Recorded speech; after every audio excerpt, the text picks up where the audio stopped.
حضرت عمر رضی اللہ تعالی عنہ کی بیٹی حفصہ رضی اللہ تعالی عنہ کو حضور صلی اللہ علیہ وسلم نے کس وجہ سے طلاق دی؟ جیسے ہی حضرت عمر رضی اللہ تعالی عنہ کو معلوم ہوا کہ رسول اللہ صلی اللہ علیہ وسلم نے میری بیٹی کو طلاق دے دی ہے تو آپ اپنے سر کے بال اکھاڑنے لگے، زمین پر دیوانہ وار لیٹ گئے اور مٹی اپنے سر میں ڈالتے ہوئے زور زور سے رونے لگے۔ پھر اچانک جبرائیل علیہ السلام بسم اللہ الرحمن الرحیم۔ ناظرین، دوسرے خلیفہ اور اسلام کے سب سے بڑی طاقت حضرت عمر رضی اللہ تعالی عنہ کی زندگی میں وہ دن بھی آیا کہ جب حضور صلی اللہ علیہ وسلم نے ان کی بیٹی حضرت حفصہ رضی اللہ تعالی عنہ کو طلاق دے کر گھر بھیج دیا۔ جب حضور صلی اللہ علیہ وسلم نے حضرت حفصہ کو طلاق دی تو ان کا رو رو کر برا حال ہو گیا، اور اس دن حضرت عمر رضی اللہ تعالی عنہ نے اپنے سر پر مٹی ڈالتے ہوئے کہا کہ اب عمر اور اس کی بیٹی حفصہ رضی اللہ تعالی عنہ کی کوئی حیثیت نہیں۔ ناظرین، حضرت عمر رضی اللہ تعالی عنہ وہ ہستی ہیں کہ جن سے اللہ نے اسلام کی بہت سی خدمتیں لیں۔ حضرت عمر رضی اللہ تعالی عنہ نے حضور صلی اللہ علیہ وسلم کے بعد 10 سال تک حکومت کی اور پھر ایسا نظام کام کر کے دکھایا کہ دنیا حیران رہ گئی۔ لیکن اس مضبوط ترین انسان کی زندگی میں بھی ایک وہ دن آیا کہ جب ان کی بیٹی حضرت حفصہ کو طلاق ہوئی۔ آپ رضی اللہ تعالی عنہ ٹوٹ کر رہ گئے، کیونکہ طلاق دینے والا کوئی عام انسان نہیں بلکہ ساری کائنات کے رسول حضور صلی اللہ علیہ وسلم تھے۔ بخاری شریف میں اس واقعے کو بہت تفصیل سے بیان کیا گیا ہے۔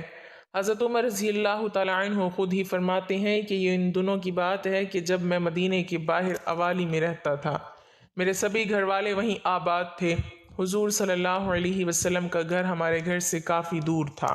اور میں گھر کا بڑا ذمہ دار تھا، اس لیے مجھے اپنے گھر والوں کے لیے کچھ کھانے پینے کا بھی انتظام کرنا ہوتا تھا۔ تو میں نے اپنے ایک مدینے ہی کے دوست سے کہا کہ چلو ہم دونوں آپس میں باری لگا لیتے ہیں۔ وہ اس طرح کہ ایک دن تم حضور صلی اللہ علیہ وسلم کی مجلس میں جانا، جو بھی حدیث و قرآن کی آیت نازل ہو تو شام کو وہ مجھے بتا دینا، اور میں اس دن کا اپنے گھر والوں کے لیے کچھ پیسے کما لوں گا۔ اگلے دن تم کام پر جانا اور میں حضور صلی اللہ علیہ وسلم کی مجلس میں حاضر ہو کر جو حدیث و قرآن کی آیت نازل ہوں گی وہ شام کو میں وہ تمہیں بتا دوں گا۔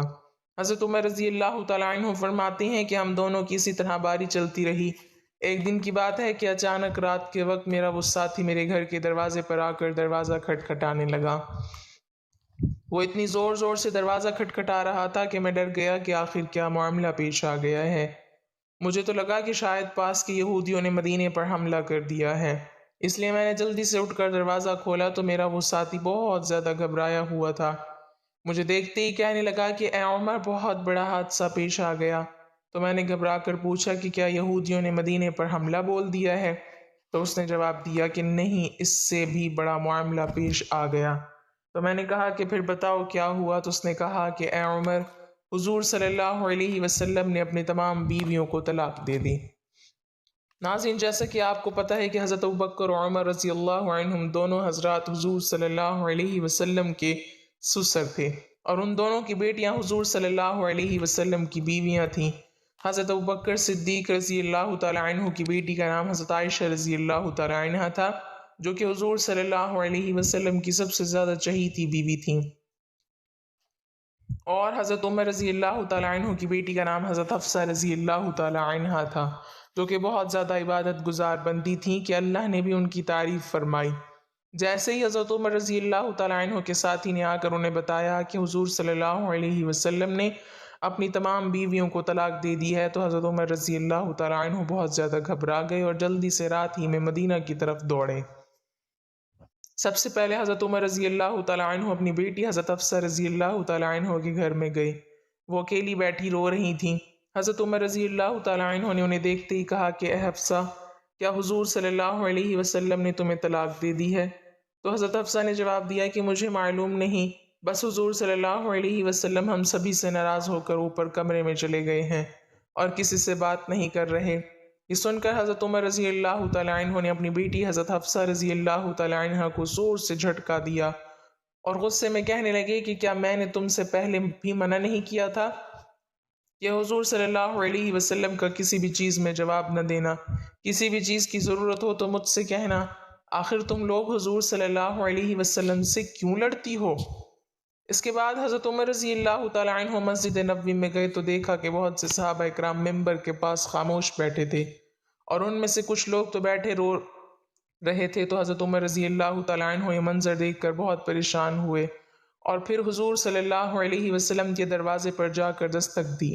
لیکن خادم نے آ کر بتایا کہ حضور صلی اللہ علیہ وسلم نے کوئی جواب نہیں دیا۔ آخر حضرت عمر رضی اللہ تعالیٰ عنہ خاموش ہو کر مسجد میں صحابہ اکرام کے پاس آ کر بیٹھ گئے،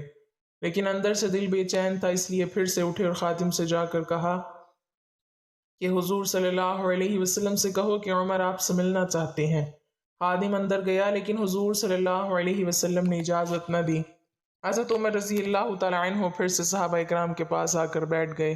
لیکن دل میں ایک بے چینی تھی، اس لیے پریشان ہو کر پھر سے اٹھے اور خادم سے کہا کہ حضور صلی اللہ علیہ وسلم سے کہیے کہ عمر آپ سے ملنے کی اجازت چاہتے ہیں۔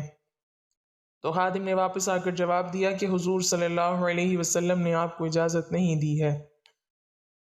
جب تیسری بار بھی منع ہو گیا تو حضرت عمر رضی اللہ تعالیٰ عنہ مایوس ہو کر مسجد سے باہر لانے لگے، تو اتنی دیر میں خادم نے پیچھے سے آ کر آواز دی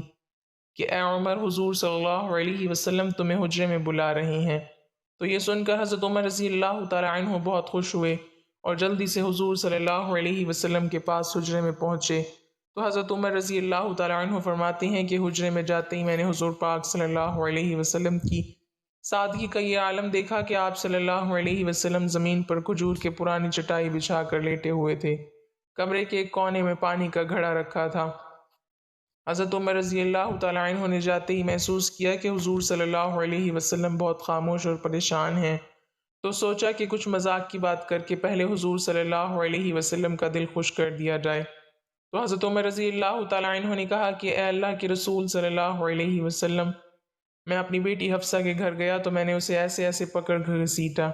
اس وقت حضرت عمر رضی اللہ تعالیٰ عنہ نے یہ بات ایسے انداز میں بیان کی کہ حضور صلی اللہ علیہ وسلم کو ہنسی آ گئی۔ حضور صلی اللہ علیہ وسلم کو مسکراتا دیکھ حضرت عمر رضی اللہ تعالیٰ عنہ نے پوچھا کہ اے اللہ کے رسول صلی اللہ علیہ وسلم، کیا آپ نے اپنی بیویوں کو طلاق دے دی ہے؟ تو حضور صلی اللہ علیہ وسلم نے جواب دیا کہ نہیں اے عمر، میں نے طلاق نہیں دی۔ حضرت عمر رضی اللہ تعالیٰ عنہ فرماتے ہیں کہ یہ سنتے ہی میرے دل کو بہت سکون ملا، اور باہر آ کر میں نے سبھی کو اس بات کی خبر دی تو صحابہ اکرام کی جان میں جان آ گئی۔ اسی طرح حدیث کی کتابوں میں حضرت حفصہ رضی اللہ تعالیٰ عنہ کے طلاق کے بارے میں ایک اور بات ملتی ہے کہ ایک بار حضور صلی اللہ علیہ وسلم نے حقیقت میں انہیں طلاق دے دی، لیکن وہ طلاق رجعی تھی، مطلب صرف ایک ہی طلاق دی، کیونکہ ناظرین شوہر کو 3 طلاق دینے کا اختیار ہوتا ہے، اس لیے اگر وہ 3 طلاق کی جگہ صرف ایک ہی طلاق دے دے تو وہ جب چاہے اپنی بیوی کو چھو کر اسے اپنے نکاح میں واپس لا سکتا ہے۔ تو حضور صلی اللہ علیہ وسلم نے حضرت حفصہ کو طلاق رجعی دے دی۔ اب جس وقت حضرت حفصہ رضی اللہ تعالیٰ عنہ کو طلاق ہوئی تو ان کا رو رو کر برا حال ہو گیا، اور جب ان کے والد حضرت عمر رضی اللہ تعالیٰ عنہ کو یہ خبر پہنچی تو آپ رضی اللہ تعالیٰ عنہ اتنا زیادہ پریشان ہوئے کہ زمین سے مٹی اٹھا کر اپنے سر پر ڈالتے ہوئے کہا کہ اب عمر اور اس کی بیٹی حفصہ کی کوئی حیثیت نہیں۔ حضرت حفصہ رضی اللہ تعالیٰ عنہ کے رشتہ دار جب حضرت عثمان رضی اللہ تعالیٰ عنہ کو یہ خبر ہوئی تو وہ جلدی سے حضرت حفصہ رضی اللہ تعالیٰ عنہ کے پاس پہنچے اور کہنے لگی کہ اے حفصہ، آخر یہ حادثہ کیسے پیش آ گیا؟ تو حضرت حفصہ رضی اللہ تعالیٰ عنہ نے روتے ہوئے جواب دیا کہ حضور صلی اللہ علیہ وسلم نے مجھ سے اکتا کر مجھے طلاق نہیں دی، بلکہ اس کے پیچھے کچھ اور ہی بات ہے۔ اب یہ باتیں ہو ہی رہی تھی کہ اچانک وہاں حضور صلی اللہ علیہ وسلم آ گئے، اور پھر آپ صلی اللہ علیہ وسلم نے اسی وقت حضرت حفصہ سے رجوع کر کے انہیں اپنی بیوی بنا لیا۔ اس حدیث میں تفصیل سے آتا ہے کہ حضرت جبرائیل علیہ السلام نے آ کر حضور صلی اللہ علیہ وسلم سے کہا کہ اے اللہ کے رسول، آپ حفصہ کو طلاق دے کر نہ چھوڑیں، کیونکہ وہ بہت ہی نمازی اور روزہ رکھنے والی عورت ہیں۔ اس لیے حضور صلی اللہ علیہ وسلم نے اسی وقت اللہ کے حکم پر حضرت حفصہ رضی اللہ تعالیٰ عنہ سے رجوع کر کے انہیں اپنی بیوی بنا لیا۔ اللہ پاک ہمیں بہتر عمل کرنے کی توفیق عطا فرمائے اور ہمیں نیکوکاروں میں شامل کرے، آمین۔ ناظرین، کمنٹ باکس میں اللہ تعالیٰ کے 99 ناموں میں سے ایک نام ضرور ٹائپ کریں۔